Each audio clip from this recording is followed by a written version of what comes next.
when you're in an accident, what tends to, like a fender bender where you get whiplash, is that in this case, you were thrust forward. So your eyes actually kind of migrate forward in your head.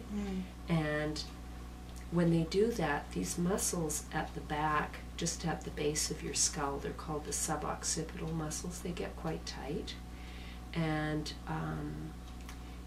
if I were to really stare at something and be looking at a computer screen for a long time, the same thing can happen. My eyes will start to migrate forward, and these muscles will get tight. When you have whiplash, you go forward like that, the muscles get tight and they stay tight. They don't release. So right now, I want you to close your eyes and lift your eyes towards your eyelids a little bit. And keep them lifted, and notice what happens to your head. Can you feel how tight that is? That it's even tighter yet? Okay, now release your eyes. So you have your eye sockets are like two little nests that your eyeballs can sit in. And your eyeballs have weight.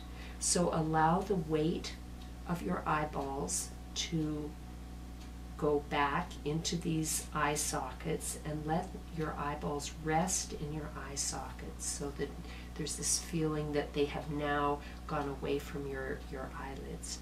Your eyeballs are set back from your eyelids. And then let's just see what happens. Can you feel that? How there's more movement? I can.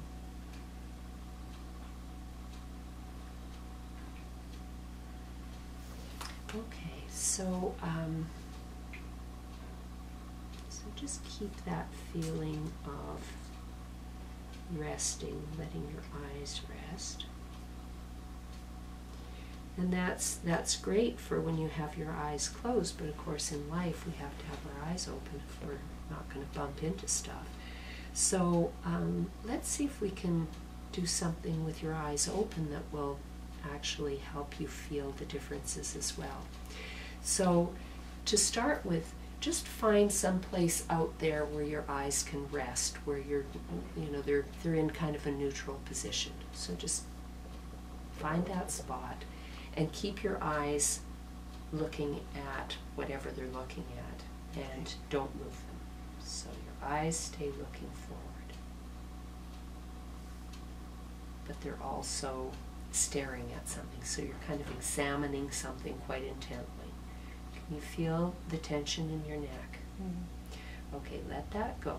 Now, increase your visual field. So it would be the equivalent of a widescreen TV. A normal TV is this wide, widescreen is this wide. So you're increasing your visual field to include more on the periphery. Okay.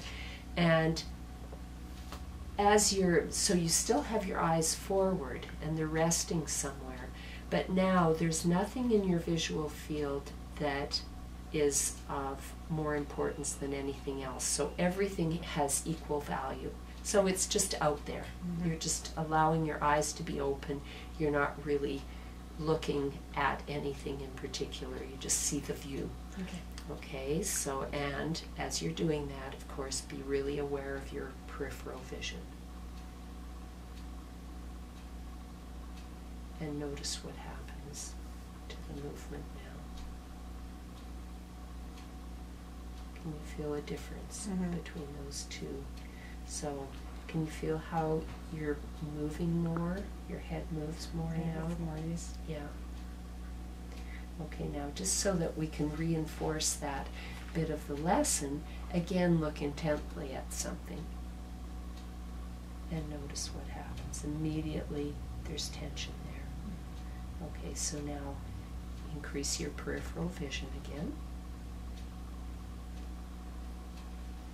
and feel how there's more movement. And of course we're not looking for a great big huge range of movement right now. We're just looking for some movement on either side of center.